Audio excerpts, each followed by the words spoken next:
Hey, this is Ish, and today I want to talk to you about how to deal with the resistance that comes from being very frustrated in life. So perhaps you're going through a certain period in your life where you're constantly trying at one particular task and things just don't go your way. So you're constantly met with a lot of different failures and you just keep trying and trying and you get beaten down and you're not experiencing any kind of victories. So you're just met with a lot of failures. And this can be very frustrating and you might be feeling a lot of different symptoms, such as feeling burnt out, or very stressed out, or feeling like you want to give up, or that you're constantly complaining. You might find yourself just whining a lot, or you find that you're like persisting a lot, and then nothing really happens. So over time, you develop this apathy where you just feel like, oh, I just don't feel like it. Nothing in life really matters, and you can start to see how over time this way of thinking and mood can severely impact your life. And it actually lowers your overall state of being, your mood, and also your vibration as well. So this can be pretty dangerous, right? And I'm going to be going over some solutions to address this problem head on and how to fix this. And these solutions in particular are knowing when to take a break and relax and change your focus away from whatever that you're trying to persist at. The second solution is to embrace the beginner's mind, as they say in Zen Buddhism. And the third little bonus is to celebrate your small wins and victories. So I'll be going over these particular points. So the first point is to know when to take a break and actually relax. When you do take some time off from whatever you're focusing on, this will allow a period of rest and relaxation and allow you to recharge your batteries. And you'll find this is actually well needed. And you'll actually be able to analyze the problem that you're having from a different angle. Because if you're constantly focusing on the problem at hand, your attention is like a laser where it's focused on one particular possibility. And when you actually take a step back and do something completely different, you'll automatically come up with new insights and perspectives from a different lens because you're one step back from whatever that you're looking at. So new possibilities will actually come to you out of the blue. And you might have heard of the old tale where Isaac Newton was coming up with the theory of gravity, and he was constantly focusing on this solution and he couldn't find it. And one day he just took a break and sat under an apple tree, and an apple apparently hit his head and he had an aha moment, and then those ideas just like came to him all of a sudden. And this is typically how things will just work sometimes, where you have to let your conscious mind just take a break and let your subconscious take over.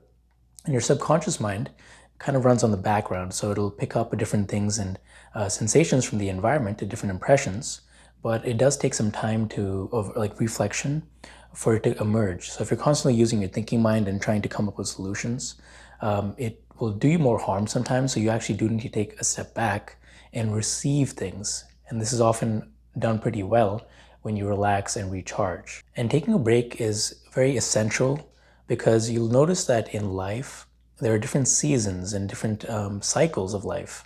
So you might have seen this of periods of both activity and also relaxation and receptivity. So you do need both.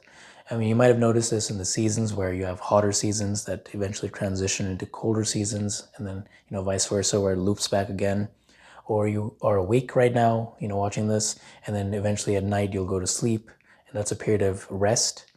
So you can see this in various things in life where there's cycles of growth and then cycles of decay and also relaxation as well. So you do need both of activity and going forward, and then also time to look inwards and recede a bit more. So you need the balance of both. So if you are overworking and you're getting really stressed out, you actually do need that time to just step back and receive things and need that period of rest, which is actually very important for your growth. Just like when you work out in a gym, you're working at your muscles, right? This is that period of activity. And you also need time for relaxation, and your muscles actually grow when you sleep. So the same things apply when you're constantly like ramming your head into a certain problem. You do need that time to step back and repair. Now, the second point is to embrace the beginner's mind. So this is a concept talked in Zen a lot, where when a person is brand new to something, a certain topic or a certain skill set, they come into it with an open mind. And this is because they don't already have those things that they've learned and all those reference experiences. So they're coming with a fresh slate. So they just take everything in. And the beginner's mind is very unique because it is very open-minded, it's very flexible, and also very creative as well. They see possibilities everywhere, and they're just open to new opportunities. And they come with a playful attitude when they try to do things. So it's actually kind of ironic, but beginners will have what is called beginner's luck, where they achieve success really fast, and people who are more experienced, who are kind of stuck in their own ways and own patterns, don't progress, and they kind of hit a part of stagnation, and they look at the beginner and they're like, wow, how'd you pick that up really fast? This is because the beginner's mind is open and empty, so they're willing to try new things out and fail and just brush it off if they don't make it, because they have no expectations. And the main thing is that they have a light touch to it. So when they're trying new things, they aren't really expecting a result. And this is the big key here, is because they don't have any expectations, things happen to come to them a lot easier. You might have known this if you've been trying out manifestation techniques, if you're into the law of attraction, that you might find that it's actually a lot easier to manifest a cup of coffee than it is to manifest a soulmate. Although those things are both equal in terms of manifesting from the universe, you'll tend to attract the free cup of coffee or free drink a lot easier because you don't have any attachment to it. So you kind of just have like a playful touch, like, oh, I want to manifest this, and you forget about it. Meanwhile, when you have the intention of manifesting like a dream partner, or earning $1 million in your business, you have all this focus and attention to it that you have this quality of neediness to it, which tends to repel it away. So it's ironic that the things that you don't really care about that much, and you have more of a playful, like fun attitude towards, will actually come towards you. And that's actually a very good and important life lesson to learn. And just one thing I've learned in my, from personal observation, is that I've recently started to take martial arts classes. And within the first month, had this beginner's mind, and I was really open to new possibilities. And I was just like there because everything was like really fun. And obviously, when I first got in, I was just getting destroyed. I was getting submitted, or tapped out, right? I was losing all my matches and different rounds that I was going with, like my sparring rounds with my partner. So I would expect to get choked out like at least like 100 times in an hour. But the thing was, even though I was losing, so to speak, even though I was losing so many times, I had a beginner's mind, so everything was just fun. I wasn't taking it personally because I was here to learn. I wasn't expecting to, beat people who are more experienced than me. So I would lose, and I'd actually feel okay with it. I was actually like, oh, this is cool. That was fun, because I was learning new things and trying out new things. Everything was really fresh.